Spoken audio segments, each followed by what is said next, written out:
Halo, Assalamualaikum warahmatullahi wabarakatuh. Hari ini kita akan belajar tentang mata kuliah kecerdasan buatan atau biasanya disebut dengan Artificial Intelligence. Pada bahasan video kali ini kita akan membahas tentang pengantar AI. Baik, langsung saja ya, kita mulai. Nah, untuk video kali ini yang akan kita pelajari yaitu tentang definisi AI, tujuan AI, sejarah AI, kemudian perspektif dari AI, lalu domain penelitian dalam AI, konsep dan definisi dalam AI, penerapan AI dalam komputer, kecerdasan buatan versus kecerdasan alami, serta soft computing, dan yang terakhir kita akan mempelajari tentang teknologi AI di masa kini. Nah, yang pertama yaitu apa itu Artificial Intelligence atau AI. Definisinya, jadi ini pengantarnya gitu ya. Awalnya komputer difungsikan sebagai alat hitung.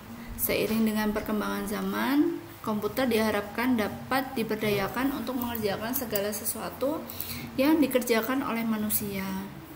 Manusia bisa pandai menyelesaikan masalah karena mempunyai pengetahuan, nalar, serta pengalaman.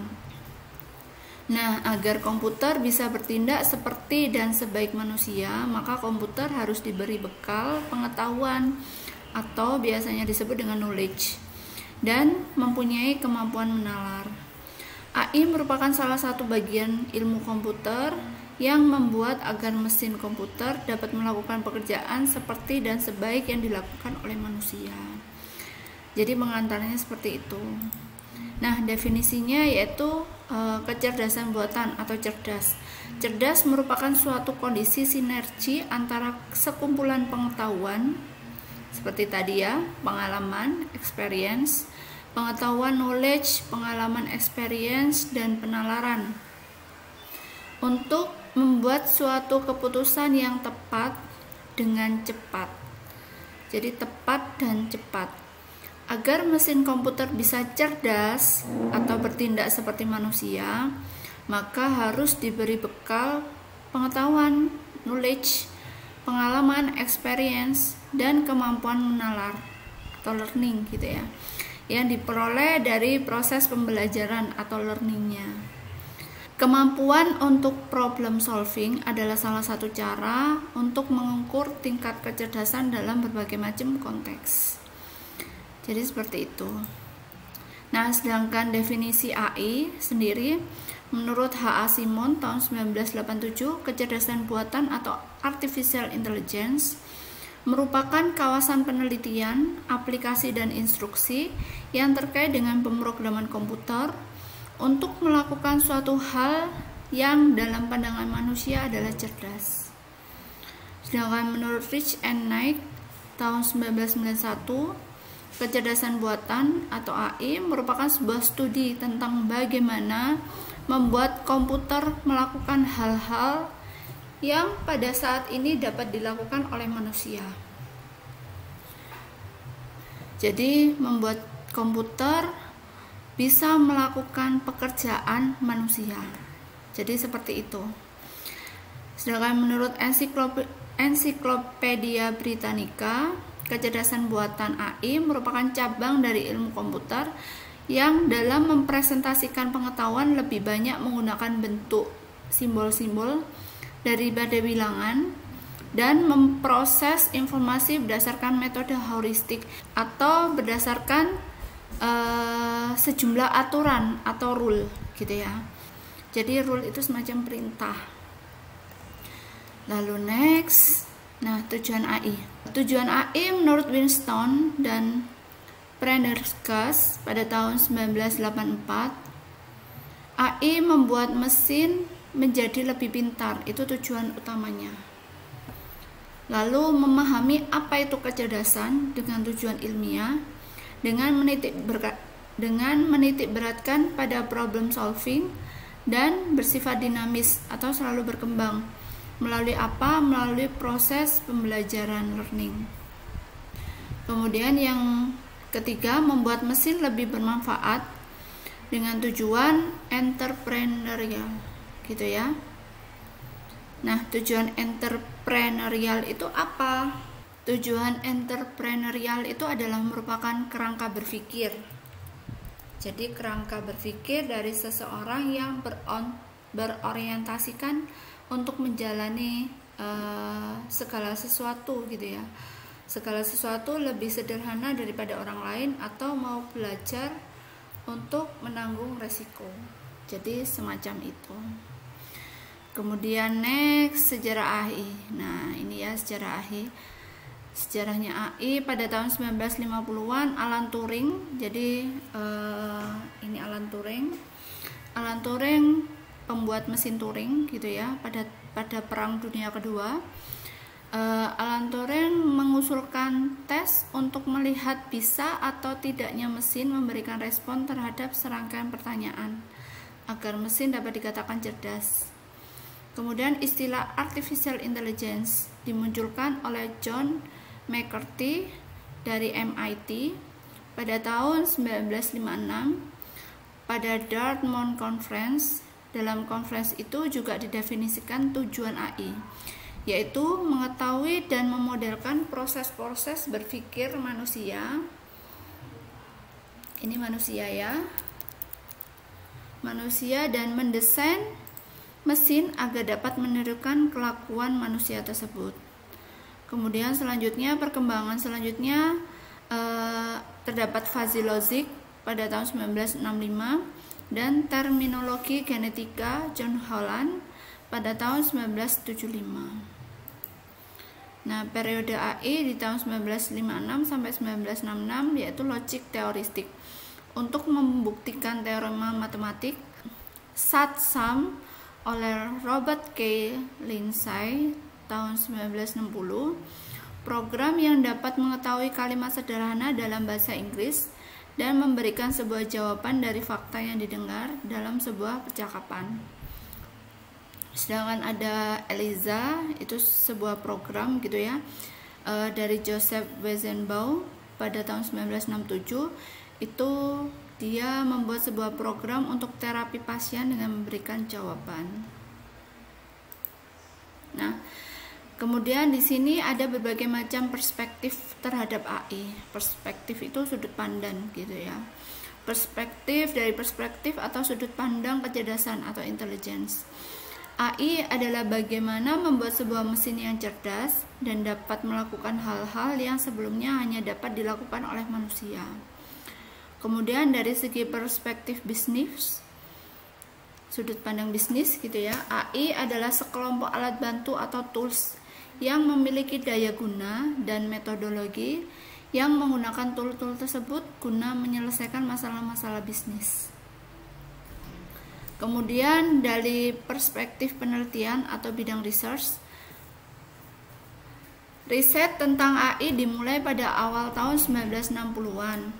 Percobaan pertama adalah membuat program permainan game catur, membuktikan teori dan general problem solving untuk tugas-tugas sederhana. Nah, AI sendiri adalah nama pada akar dari studi area. Jadi seperti itu ya. Nah, selanjutnya perspektif dari pemrograman atau sudut pandang programming. AI termasuk di dalamnya adalah studi tentang pemrograman simbolik, pemecahan masalah, proses pencarian atau search. Jadi umumnya program AI lebih fokus pada simbol-simbol daripada pemrosesan numerik, huruf, angka, kata untuk merepresentasikan objek atau untuk mengungkapkan sebuah objek, proses, dan hubungannya.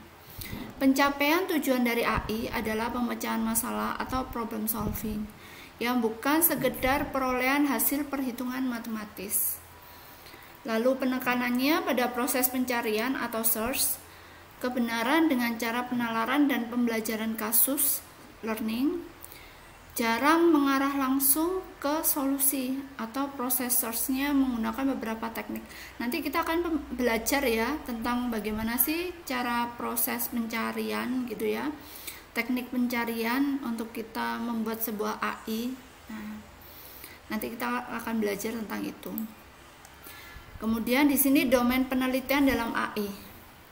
Banyak sekali ya. Jadi kalau diibaratkan AI itu adalah sebuah pohon gitu ya. Domain penelitiannya banyak sekali. Nah, dari sisi linguistik itu bahasa gitu ya, sama ilmu komputer.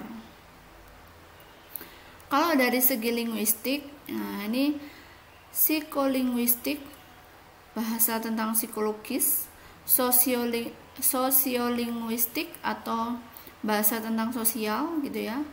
Linguistik komputasi yang ini, kemudian yang D ini sistem adaptif, yang E ini bagian dari psikologi gitu ya, psikologi kognitif, kemudian F ini filsafat, G-nya filsafat bahasa, hanya logika.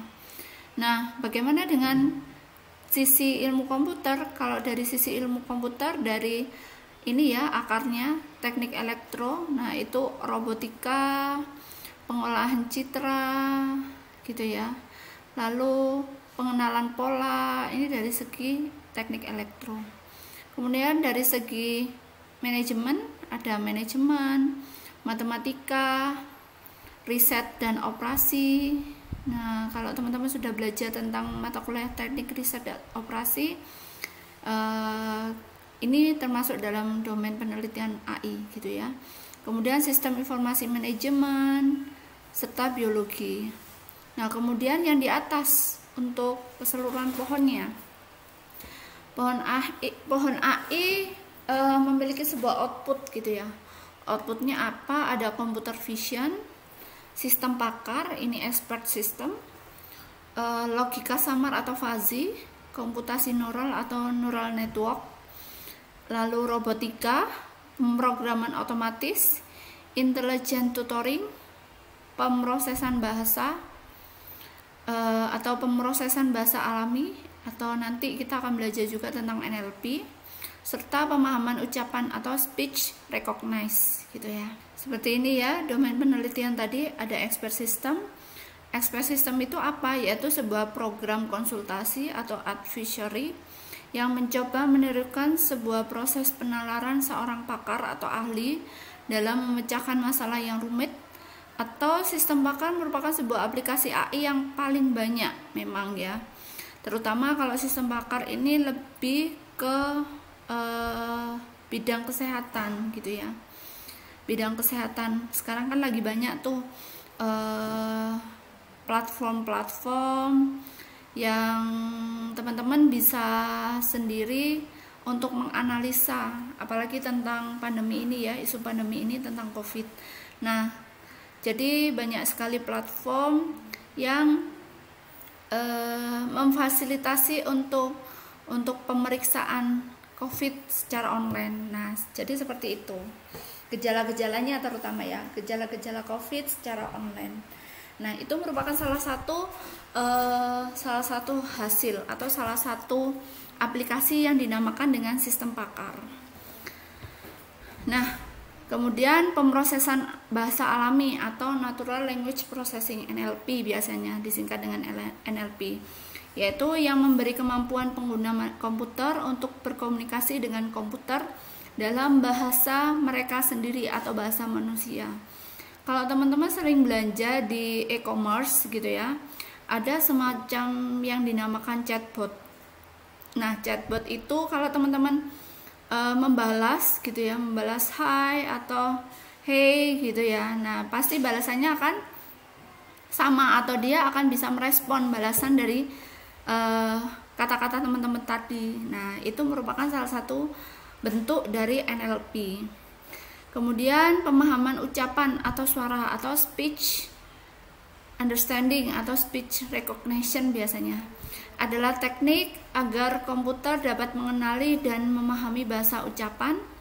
Proses ini mengizinkan seseorang berkomunikasi dengan komputer dengan cara bahasa atau cara berbicara kepadanya. Nah, kalau teman-teman sering, apalagi HP-nya sekarang ya, pakai HP-nya sekarang misal di Google Speech itu, Teman-teman kalau ngomong apa kan pasti HP itu atau ngomong gitu ya, ngomong mencoba mencari kata-kata sesuatu lewat Google gitu ya, nanti akan diterjemahkan dan otomatis apa yang teman-teman cari itu akan muncul di laman pencarian. Sistem sensor dan robotika. Sistem sensor dan robotika merupakan kombinasi dari pencitraan, pengolahan citra, pengenalan pola, serta proses pengambilan keputusan. Lalu tujuan utama dari computer vision atau computer visi adalah untuk menerjemahkan suatu pandangan. Computer visi banyak dipakai dalam kendali kualitas produk industri. Ini komputer visi, ada sistem sensor dan robotika. Nah, komputer visi sendiri apa? Komputer visi adalah sebuah komputer yang mengajari manusia belajar melalui komputer yang sudah lama digunakan, namun dengan menambahkan aspek kecerdasan di dalamnya, serta dapat tercipta komputer atau guru supervise gitu ya, yang dapat mengatur teknik pengajarannya untuk menyesuaikan dengan kebutuhan murid secara individual. Sistem ini juga mendukung pembelajaran bagi orang yang mempunyai kekurangan fisik atau kelemahan belajar. Kemudian ini next yaitu konsep dan definisi dalam AI. Turing test atau metode pengujian kecerdasan gitu ya. Ini gambarnya Alan Turing gitu ya. Nah, kalau teman-teman pengen tahu lebih jelasnya cerita tentang Alan Turing, teman-teman bisa lihat gitu ya, nonton film judulnya The Imitation Game. Nah, film itu kalau menurut saya sih recommended sekali gitu ya. Jadi di situ teman-teman bisa tahu latar belakang dibuatnya mesin Turing gitu ya. Turing test merupakan sebuah metode pengujian kecerdasan yang dibuat oleh Alan Turing. Proses uji ini melibatkan seorang penanya atau manusia dan dua objek yang ditanyai. Yang satu adalah seorang manusia dan satunya adalah sebuah mesin yang akan diuji. Penanya atau manusia tidak bisa melihat langsung kepada objek yang ditanyai, tetapi penanya diminta untuk membedakan mana jawaban komputer dan mana jawaban manusia berdasarkan kedua objek tersebut. Jika penanya tidak dapat membedakan mana jawaban mesin dan mana jawaban manusia, maka Turing berpendapat bahwa mesin yang diuji tersebut dapat diasumsikan cerdas. Jadi seperti itu. Kalau si manusianya tidak dapat membedakan mana jawaban mesin dan jawaban manusia, maka mesinnya cerdas. Jadi konsepnya Turing test itu seperti itu, ya. Next di sini ya, pemrosesan simbolik. Komputer semula didesain untuk memproses bilangan atau angka-angka, yaitu pemrosesan numerik. Sementara manusia dalam berpikir dan menyelesaikan masalah lebih bersifat simbolik, tidak didasarkan kepada sejumlah rumus atau melakukan komputasi sistematis. Sifat penting dari AI adalah bahwa AI merupakan bagian dari ilmu komputer yang melakukan proses secara simbolik dan non-algoritmik dalam penyelesaian masalah. Jadi konsepnya seperti ini. Heuristik. Nah, heuristik sendiri istilahnya diambil dari bahasa Yunani yang berarti menemukan, search.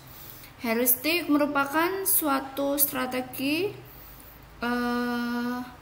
untuk melakukan proses pencarian atau search, ruang problem atau ruang problema secara selektif yang memandu proses pencarian yang kita lakukan di sepanjang jalur yang memiliki kemungkinan sukses paling besar. Jadi heuristik itu proses pencarian. Nah, kemudian penarikan kesimpulan atau inferencing. AI mencoba membuat sebuah mesin yang memiliki kemampuan berpikir untuk mempertimbangkan atau reasoning. Kemampuan berpikir atau reasoning termasuk di dalamnya proses penarikan kesimpulan atau inferencing. atau inference gitu ya, berdasarkan fakta-fakta dan aturan dengan menggunakan metode heuristik atau metode pencarian lainnya. Selain itu konsep AI terdapat juga yaitu pencocokan pola atau pattern matching gitu ya. AI bekerja dengan metode pencocokan pola atau pattern matching yang berusaha untuk menjelaskan objek, kejadian, event atau proses dalam hubungan logik atau komputasional. Jadi seperti itu. Ini konsepnya pattern matching. Next, ini ya, seperti ini ya, penerapan konsep AI di komputer. Ada inputan, ada masalahnya, ada pertanyaan. Jadi inputannya di dalam AI itu kalau ada sistem itu nginput masalah, input pertanyaan. Nah, komputer memproses basis pengetahuan atau knowledge atau dari database-nya, serta motor inference atau inference engine. Ini isinya tentang rule gitu ya, rule atau aturan khusus yang digunakan untuk mengolah knowledge. Hasilnya apa? Hasilnya adalah output, jawaban, serta solusi dari komputer. Nah, sampai di sini. Jika teman-teman ada yang mau ditanyakan, silakan bertanya ya di kolom chat. Lanjut next. Di sini kecerdasan buatan versus kecerdasan alami. Kecerdasan buatan bersifat permanen, sedangkan kecerdasan alami dia cepat mengalami perubahan. Lalu kecerdasan buatan lebih mudah diduplikasi dan disebarkan. Sedangkan alami, kalau alami ini manusia ya, jadi kecerdasan alami itu manusia. Kalau buatan itu berarti komputer gitu ya, alami. Nah, kalian atau teman-teman sendiri merasa kecerdasannya alami atau buatan gitu ya. Nah, kecerdasan alami, proses transfer dari manusia satu dengan yang lainnya membutuhkan proses yang lama. Seperti kita sekarang, saya mengajarkan kepada teman-teman materi ini. Nah, kalian bisa jadi ada yang langsung memahami, ada yang lama memahami, atau harus belajar lagi, diulang-ulang lagi gitu ya. Jadi seperti itu. Bisa jadi waktunya lama, atau sekali saya memberikan materi ini gitu ya, teman-teman nggak bisa langsung jadi seorang dosen atau pengajar gitu ya. Nah, tapi kalau kecerdasan buatan, sekali dibuat sistemnya bisa diduplikasi, bisa diduplikat, bisa langsung disebarkan gitu ya, misal ke daerah-daerah yang dibutuhkan. Nah, sehingga cepat tersampainya proses transfernya. Jadi seperti itu. Kecerdasan buatan lebih murah. Nah, ini juga tergantung ya, tergantung lebih murahnya. Karena ketika kita membuild atau membuat sebuah sistem sekali gitu ya, sekali memang lebih mahal, tapi hanya sekali saja. Tapi untuk selanjutnya ya ini balik lagi, karena mudah diduplikasi, mudah disebarkan sehingga lebih murah.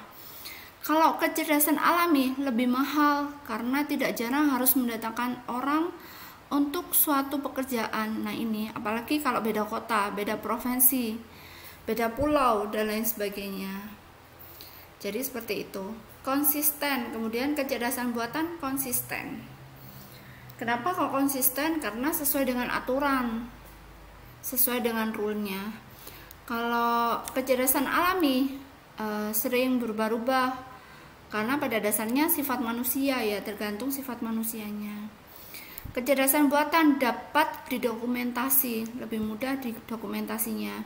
Ada manual book, ada istilahnya cara pengoperasian dan lain sebagainya. Kecerdasan alami sulit direproduksi atau sulit digandakan, sulit untuk didokumentasi gitu ya.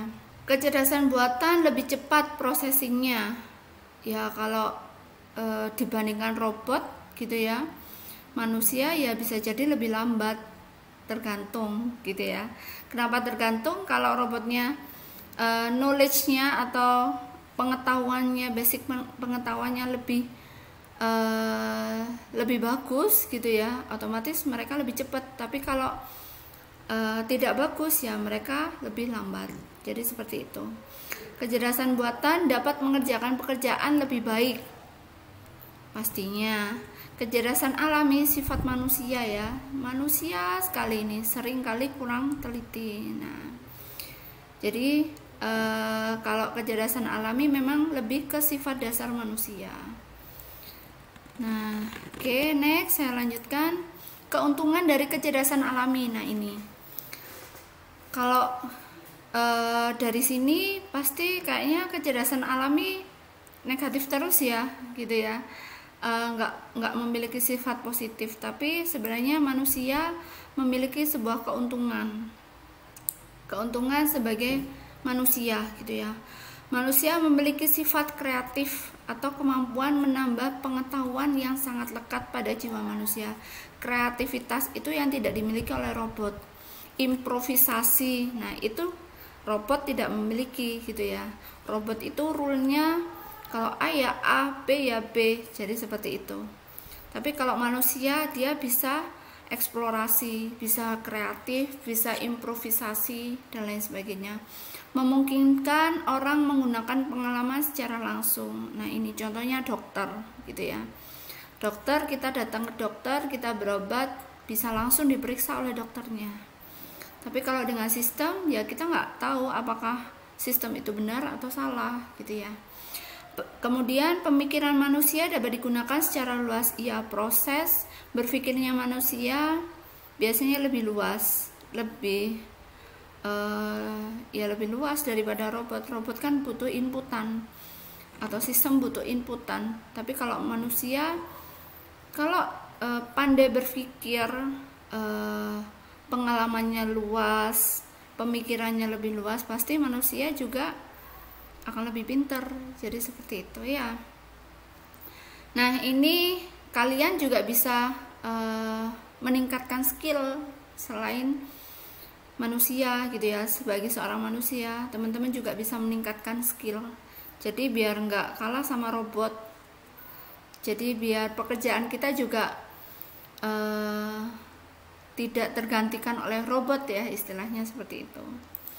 Next, komputasi AI versus komputasi konvensional. Nah, ini secara komputasi atau pemrosesan AI dan pemrosesan konvensional. Konvensional itu sistem informasi biasa ya. Kalau AI berarti sistem cerdas, gitu ya. Secara pemrosesan, kecerdasan buatan mengandung sebuah konsep-konsep simbolik. Tapi kalau pemrosesan konvensional itu lebih ke algoritmik. Algoritmik itu urutan, gitu ya. Algoritma itu kan urutan, jadi harus berurutan. Kalau kecerdasan buatan nggak berurutan pun nggak apa-apa, yang penting konsepnya, rule-nya, knowledge-nya sudah terpenuhi. Dimensi dari sifat inputan, kecerdasan buatan bisa diinput tidak lengkap, gitu ya. Jadi kalau ada inputan yang tidak lengkap, kecerdasan buatan masih bisa untuk menjawab hasilnya atau menjawab pertanyaannya itu tadi, atau memberikan inputan. Nah, tapi kalau konvensional itu harus lengkap, gitu ya. Kalau konvensional itu harus lengkap. Next, dari segi pencarian, gitu ya. Kebanyakan bersifat heuristik. Kalau kecerdasan buatan serta pemrograman konvensional biasanya pada algoritma. Kemudian dari segi keterangan, kecerdasan buatan biasanya keterangannya disediakan atau outputnya ada keterangannya. Jadi kalau misalnya sakit positif, ternyata gejalanya sudah positif di suatu penyakit, pasti akan ada keterangan, silakan menghubungi ke rumah sakit terdekat, gitu ya, untuk proses misalnya proses pemeriksaan lebih lanjut dan lain sebagainya. Tapi kalau konvensional biasanya tidak disediakan, nggak ada keterangannya. Kalau sudah selesai berarti sukses, submit, selesai. Kemudian dari segi fokusnya, dimensinya, kalau kecerdasan buatan lebih fokus ke knowledge atau pengetahuan. Kalau pemrograman konvensional hanya sebatas data dan informasi. Knowledge dan data ini berbeda ya. Kalau data itu lebih ke data transaksional dan lain sebagainya, tapi kalau pengetahuan itu, knowledge itu ilmu. Jadi seperti itu. Ilmu hasil pemikiran manusia, hasil pemikiran seseorang, hasil pemikiran pakar. Jadi seperti itu. Kalau konvensional, inputannya data, keluarnya sebuah informasi. Informasi belum tentu itu sebuah knowledge gitu ya. Tapi informasi harus difilter dulu agar dia menjadi sebuah knowledge. Jadi seperti itu. Struktur, dari segi strukturnya, kecerdasan buatan untuk kontrol dipisah dari pengetahuan. Kontrol ini rule-nya. Kalau dari konvensional, kontrol terintegrasi dengan informasi dan data. Kemudian dari sifat outputnya, kecerdasan buatan lebih kuantitatif. Kalau konvensional lebih kualitatif, quantity gitu ya, kuantitatif. Kemudian dimensi pemeliharaan dan update relatif lebih murah. Kalau pemrograman konvensional sulit. Tadi ya. Sulit karena apa ya? Kalau misalnya kita mau belajar, kita harus sekolah lebih tinggi lagi, bayar lagi dan lain sebagainya. Dimensi kemampuan menalar, ya punya, tapi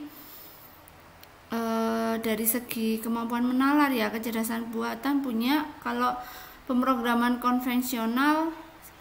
Kemudian dari segi pemeliharaan dan update, kecerdasan buatan relatif lebih murah karena yang terpenting adalah knowledge-nya. Kalau selama knowledge-nya itu tidak berubah, ya berarti nggak perlu ada pemeliharaan atau updating. Tapi kalau konvensional, kalau kita ingin merubah sebuah sistem, maka sangat sulit. Sulitnya apa? Harus integrasi data dan lain sebagainya. Jadi seperti itu. Kemudian kemampuan menalar, kecerdasan buatan memiliki kemampuan menalar karena dia punya knowledge dan rule-nya, inference-nya, kontrolnya. Kalau konvensional nggak punya, karena dia sifatnya algoritmik, urutan. Jadi seperti itu. Kalau teman-teman ada yang nggak ngerti bisa tanya ya, silakan. Nah, kemudian soft computing. Apa itu soft computing? Soft computing menurut Lotfi Azadeh pada tahun 1992 adalah sebuah koleksi dari beberapa metodologi yang bertujuan untuk mengeksploitasi adanya toleransi terhadap ketidaktepatan, ketidakpastian, dan kebenaran parsial. Untuk dapat apa? Untuk dapat diselesaikan dengan mudah. Kemudian robustness dan biaya penyelesaiannya yang murah. Robustness apa? Kalau teman-teman ada yang tahu, robustness adalah ketahanan ya, tingkat ketahanannya yang kuat. Jadi seperti itu. Oke, next, soft computing. Soft computing merupakan sebuah inovasi baru dalam membangun sebuah AI yang memiliki keahlian seperti manusia pada domain tertentu dan mampu beradaptasi dan belajar agar dapat bekerja lebih baik jika terjadi perubahan di lingkungan. Jadi seperti itu. Kemudian unsur-unsurnya apa? Nah, unsur-unsurnya soft computing ada sistem fuzzy. Itu sebuah sistem yang mengakomodasi ketidaktepatan.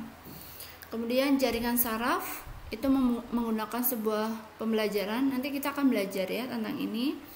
Kemudian probabilistic reasoning, ini tentang ketidakpastian, ini juga kita pelajari. Lalu evolutionary computing atau optimasi. Nah, kemudian ini ya teknologi AI di masa kini. Ini saya ambil dari Indonesia AI Forum. Apa saja sih tren AI di tahun 2020? Karena kita sekarang ada di tahun 2020 ya. Nah, ini seperti yang saya kasih tahu di sebelumnya. Ini ada sebuah conversational AI, baik berupa teks maupun suara. Jadi interaksi gitu ya, interaksi robot dengan manusia. Nah, ini salah satu contohnya adalah chatbot tadi ya. Kemudian vision AI, lalu buyer profiling, lalu Internet of Things untuk smart city, kemudian health tech atau teknologi kesehatan. Akan kita bahas ya satu-satu ya. Conversational AI atau asisten virtual gitu ya, asisten virtual berupa teks atau suara akan semakin masif digunakan oleh para pelaku bisnis di tahun ini untuk memberikan layanan yang lebih smart dan seamless. Berangkat dari fakta tersebut, para praktisi bisa memanfaatkan tren ini ke dalam strategi bisnis mereka. Jadi kalau teman-teman sekarang punya sebuah bisnis, online shop dan lain sebagainya ya harus gitu ya, harus pakai ini. Karena apa? Ini lebih murah biayanya sekali develop gitu ya. Jadi teman-teman nggak perlu meng-hiring seorang customer service gitu ya, CS, tapi bisa langsung diakomodasi dengan AI atau sistem robot itu tersendiri. Kemudian Vision AI. Vision AI dia tidak hanya di industri pemerintahan untuk menunjang peningkatan pelayanan, keamanan masyarakat. Teknologi Vision AI juga akan lebih banyak digunakan oleh pelaku industri di bidang retail dalam proses efisiensi peletakan produk di swalayan. Nah ini ya, kalau ada teman-teman tahu minimarket dan lain sebagainya, nah itu ada hubungannya tata letak rak atau tata letak produk di dalam rak. Nah itu sudah ada ilmunya, ada sistemnya, salah satunya dengan Vision AI. Dan juga perbankan dan jasa keuangan dalam proses autentifikasi melalui verifikasi wajah atau face recognize. Nah kalau sekarang biasanya kalau teman-teman punya m-banking atau m-banking ya, kalau yang saya punya itu salah satu, saya langganan gitu ya, saya nasabah di salah satu bank. Nah itu saya punya m-banking atau mobile banking, dan salah satu proses autentikasinya itu dengan menggunakan sidik jari, jadi pakai fingerprint gitu ya. Kemudian di sisi lain, sektor pertanian juga mulai melirik teknologi Vision AI dalam memonitoring hasil pertanian.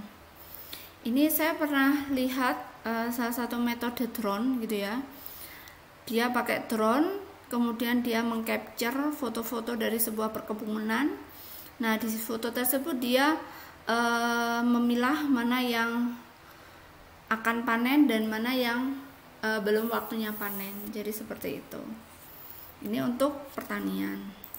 Kemudian next, buyer profiling. Buyer profiling apa gitu ya? Buyer profiling adalah di tahun ini teknologi AI akan banyak diaplikasikan oleh pelaku bisnis atau e-commerce untuk memperkuat segmentasi pelanggan, pemberitahuan penargetan ulang, dan pembuatan konten.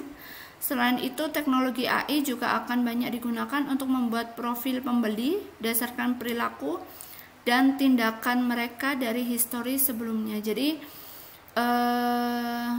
ini banyak sekali dipakai sekarang untuk e-commerce. Jadi ada segmentasi pelanggan istilahnya, sebaran pelanggan. Jadi kalau teman-teman sering belanja di salah satu e-commerce, biasanya apa aja belanjaannya customer itu atau sifat ya. Jadi kalau teman-teman sering mencari apa, terus kesukaannya apa dan lain sebagainya, itu akan ada semacam notifikasi. Nah, notifikasi, rekomendasi, istilahnya rekomendasi sistem. Rekomendasi untuk membeli produk A, rekomendasi untuk membeli produk B. Jadi seperti itu. Itu hasilnya dari mana atau berangkatnya dari mana? Dari historinya yang dilakukan teman-teman. Sering melakukan pencarian apa atau sering melihat produk apa. Jadi seperti itu. Kemudian selanjutnya Internet of Things. Eksistensi Internet of Things atau IoT ditaksir akan semakin berkembang di tahun ini. Salah satu contohnya yaitu untuk program Smart City yang bertujuan untuk membantu lingkungan dan masyarakat. Kemudian selain itu, teknologi IoT juga akan mulai banyak digunakan oleh industri retail yang akan mengubah proses berbelanja konsumen. Ini ya, jadi IoT kalau yang sekarang saya tahu itu yang berkembang itu di Surabaya ya, kalau nggak salah ya, Surabaya sama Jakarta. Nah itu setahu saya itu lewat informasi terkait dengan kadar suhu atau kadar polusi. Nah jadi seperti itu termasuk dalam IoT. Yang terakhir health tech gitu ya. Di tahun 2020 teknologi AI akan membantu para pelaku medis untuk memprediksi penyakit di level genom analisis. Jadi ya seperti tadi, memprediksi sebuah penyakit yang nantinya perkembangan teknologi akan mampu mempelajari penyakit hingga mencari cara pencegahannya. Nah, mungkin sampai di sini ya. Jadi kalau health tech seperti tadi yang saya jelaskan, banyak sekali platform untuk menjelaskan teman-teman istilahnya memeriksakan diri gitu ya, memeriksakan diri secara mandiri dengan melalui aplikasi. Jadi seperti itu. Sekarang banyak sekali startup di bidang teknologi kesehatan gitu ya. Nah, mungkin sampai di sini dulu untuk video mata kuliah kita pada hari ini. Kalau teman-teman ada yang mau ditanyakan, silakan bisa email ke saya atau bisa chat di Google Classroom gitu ya. Mungkin itu dulu yang bisa saya sampaikan. Jangan lupa kerjakan post testnya ya. Terima kasih. Wassalamualaikum warahmatullahi wabarakatuh.